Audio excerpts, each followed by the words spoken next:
Paris, ville lumière, réputée dans le monde entier pour ses innombrables atouts. La capitale serait effectivement une des villes les plus visitées. Comment ne pas succomber? La ville regorge de musées, de théâtres, de cabarets. La ville offre également des merveilles d'architecture, que ce soit les immeubles haussmanniens, l'Opéra Garnier, Notre-Dame, ou bien encore la Dame de Fer. Le flâneur a de quoi s'émerveiller. De plus, si le temps est clément, il est possible de s'évader dans un des écrins verts de la capitale. Les Tuileries, le jardin du Luxembourg, le cimetière du Père-Lachaise, et bien d'autres encore. Mais Paris, c'est également un patrimoine, un art de vivre, une âme qu'elle doit certes à son histoire, mais aussi à ses légendes. Je vous propose pour aujourd'hui d'en explorer quelques-unes. Je vous invite ainsi à vous promener avec moi du côté du Luxembourg, à la rencontre d'un fantôme dit l'homme à la redingote. Puis sur l'île de la Cité, admirer l'œuvre du diable. Et enfin au jardin des Tuileries, endroit de prédilection d'un homme rouge bien énigmatique. L'homme à la redingote. Le 2 juin 1925, un jeune étudiant en médecine, Jean Romier, se balade dans le beau jardin du Luxembourg. Souhaitant réviser ses cours, il s'assoit sur un banc. Quelque temps plus tard, un vieil homme, habillé d'une redingote, s'installe à côté de lui. Il s'agit d'Alphonse Berruyer. Les deux messieurs commencent à sympathiser, et leur entente est telle qu'Alphonse Berruyer, qui est musicien, invite le jeune étudiant à assister à un concert privé.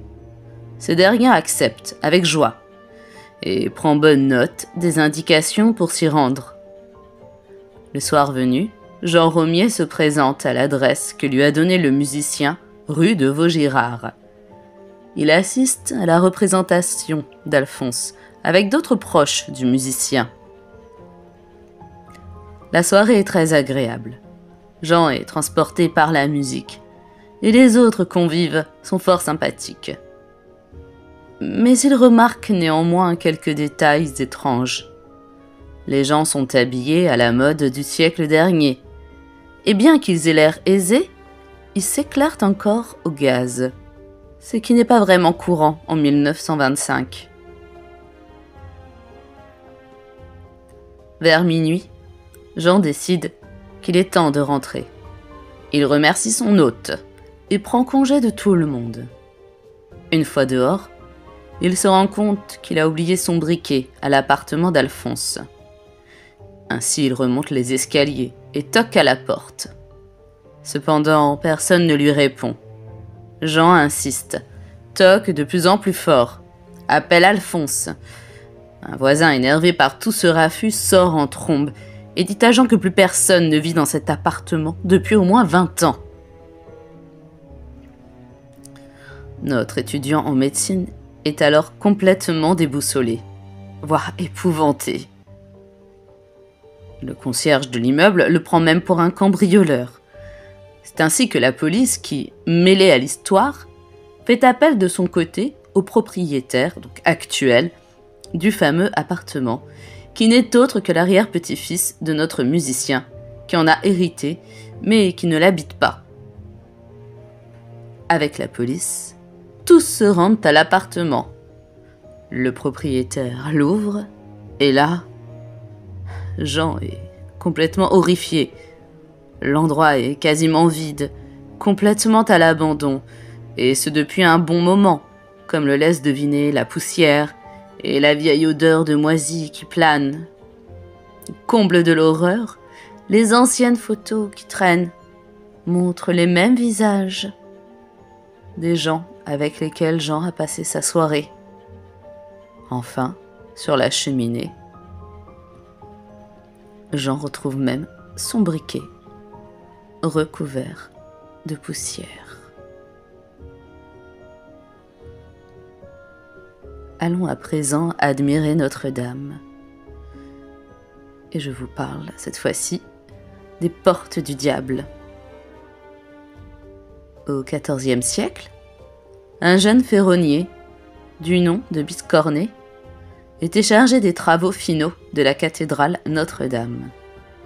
Son talent était si renommé qu'il avait eu l'honneur d'être choisi pour orner les portes de la cathédrale. Effectivement, c'était un grand honneur, mais il n'avait que peu de temps avant l'inauguration pour effectuer un travail assez titanesque. Un soir, n'en pouvant plus et complètement désespéré, il s'écria « Au diable !» Et ce dernier, le diable en personne, se présenta à lui. Il lui proposa d'achever cette tâche de si grande envergure, mais à condition, devinez quoi, que Biscornet, notre pauvre ferronnier, lui donne son âme en guise de paiement.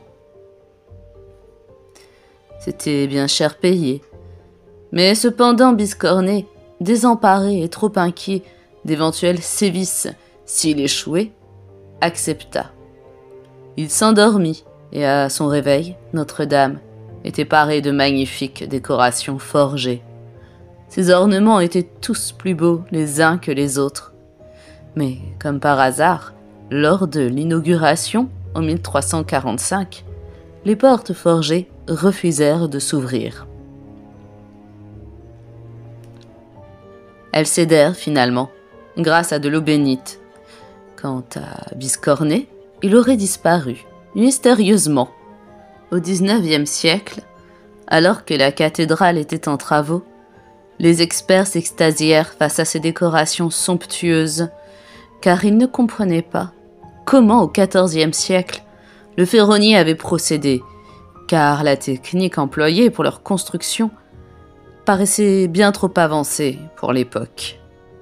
Alors est-ce que Biscornet a réellement bénéficié d'une aide surnaturelle?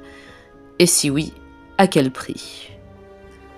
Enfin, nous terminons avec l'homme rouge des Tuileries. Donc aux Tuileries, un personnage bien mystérieux aurait suscité quelques frayeurs à certains monarques. Un homme tout de rouge vêtu leur serait apparu, annonçant un sombre présage. Il s'agirait du fantôme d'un homme appelé Jean l'Écorcheur, boucher, qui aurait vécu à l'époque de Catherine de Médicis, au XVIe siècle. Sur la demande de la reine, il aurait été écorché, car il aurait découvert quelques secrets inavouables de Sa Majesté. Cette dernière aurait pratiqué des rituels, et Jean lui aurait fourni des viscères pour mener à bien ses pratiques occultes. Et ainsi, la reine aurait ordonné son exécution afin que ses secrets disparaissent avec lui. Alors je parle surtout au conditionnel, car il s'agit plutôt de rumeurs que de faits historiques avérés. Quoi qu'il en soit, Jean l'Écorcheur aurait clamé juste avant de mourir qu'il reviendrait. Le soir même, il serait apparu dans un nuage de fumée rouge à l'astrologue de la reine, Côme Ruggieri, pour lui prédire la mort de cette dernière près de Saint-Germain. Il annonça également les déchéances successives des futurs maîtres du château. Quelques jours plus tard, le fantôme se présenta même à Catherine de Médicis, qui quitta dès le lendemain le château pour ne plus jamais y revenir. Elle décide de déjouer le destin et fuit son palais de Saint-Germain-l'Auxerrois à Paris. À la place, elle se réfugie dans le château royal de Blois. Et c'est donc là, à Blois, que la reine Catherine de Médicis rend son dernier souffle, le 5 janvier 1589. L'homme rouge se manifestera bien plus tard, en juillet 1792, d'une manière quelque peu horrifique. La reine Marie-Antoinette voit la silhouette d'un homme recouvert de sang se dessiner, sans doute un funeste présage, car quelques mois plus tard, elle sera emprisonnée, puis guillotinée. C'est au tour de Napoléon Ier de se heurter à ce fameux spectre. Quelques jours avant la bataille de Waterloo, l'homme rouge se présente effectivement à l'empereur. Enfin, En 1824, le fantôme des Tuileries apparaît à Louis XVIII qui, souffrant de diabète et de gouttes, meurt quelques semaines plus tard. Ainsi l'homme rouge a été synonyme de mort prochaine pour plusieurs souverains. La dernière fois qu'il a été vu, ce fut à une des fenêtres du palais par plusieurs communards, la nuit de l'incendie des Tuileries, le 23 mai 1871, avant de disparaître totalement avec le bâtiment, car le palais fut ravagé par les flammes pendant 3 jours. Enfin, s'achève cette vidéo consacrée à quelques légendes de Paris. J'espère qu'elle vous a plu. Si c'est le cas, pensez à laisser un petit pouce en l'air, un commentaire, voire à vous abonner. Cela serait très profitable à ma chaîne. Merci de m'avoir écouté. Je vous souhaite une belle journée ou une bonne nuit.